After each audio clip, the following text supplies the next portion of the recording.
There's no feeling more intense than starting over. If you deleted your homework the day before it was due, as I have, or if you left your wallet at home and you have to go back after spending an hour in the commute.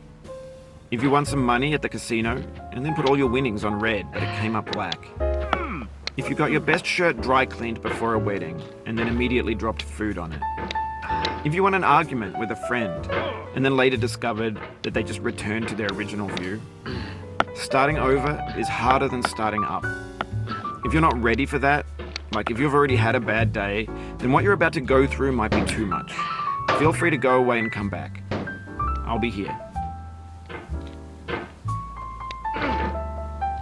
Alright, thanks for coming with me on this trip. I'll understand if you have to take a break at any point. Just find a safe place to stop and quit the game. And don't worry, I'll save your progress, always, even your mistakes. This game is a homage to a free game that came out in 2002, titled Sexy Hiking. The author of that game was Jazuo, a mysterious Czech designer who was known at the time as the father of B games. And B games are rough assemblages of found objects. Designers slap them together very quickly and freely, and they're often too rough and unfriendly to gain much of a following. They're built more for the joy of building them than as polished products. In a certain way, Sexy Hiking is the perfect embodiment of a B game. It's built almost entirely out of found and recycled parts, and it's one of the most unusual friendly games of its time. In it, your task is simply to drag yourself up a mountain with a hammer. And that act of climbing, in the digital world or in real life, has certain essential properties that give the game its flavor. No amount of forward progress is guaranteed. Some cliffs are too sheer or too slippery. And the player is constantly, unremittingly in danger of falling and losing everything.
Anyway, when you start Sexy Hiking, you're standing next to this dead tree that blocks the way to the entire rest of the game.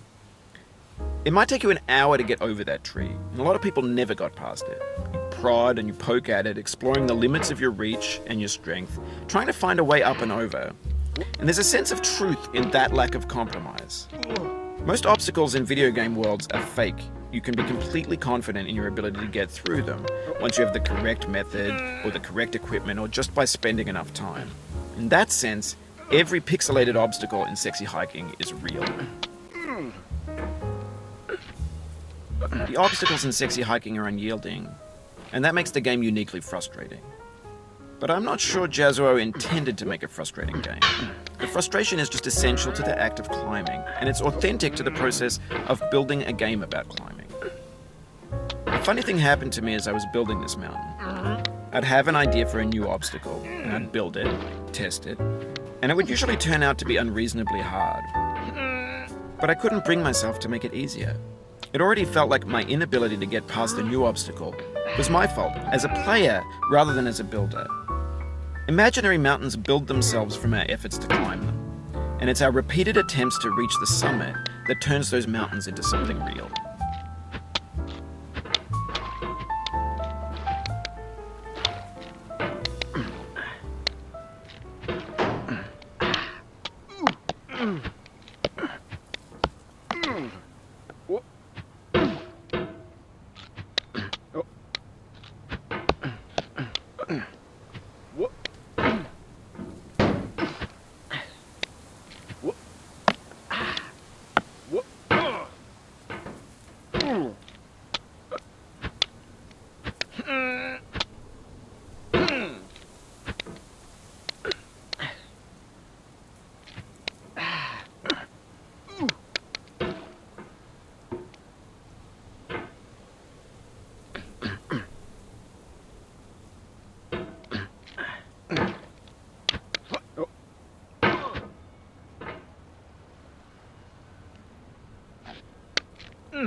Oh, you just lost a lot of progress.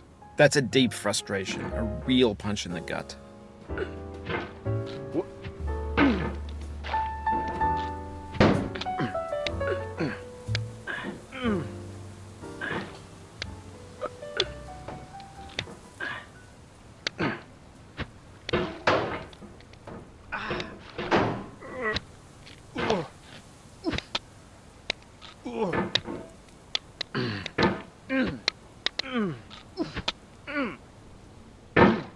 Oof, sorry about that.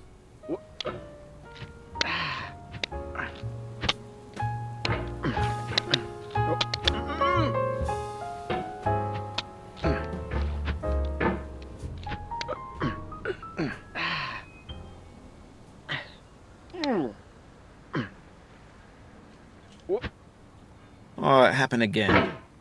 Keep on trying, don't let it get to you.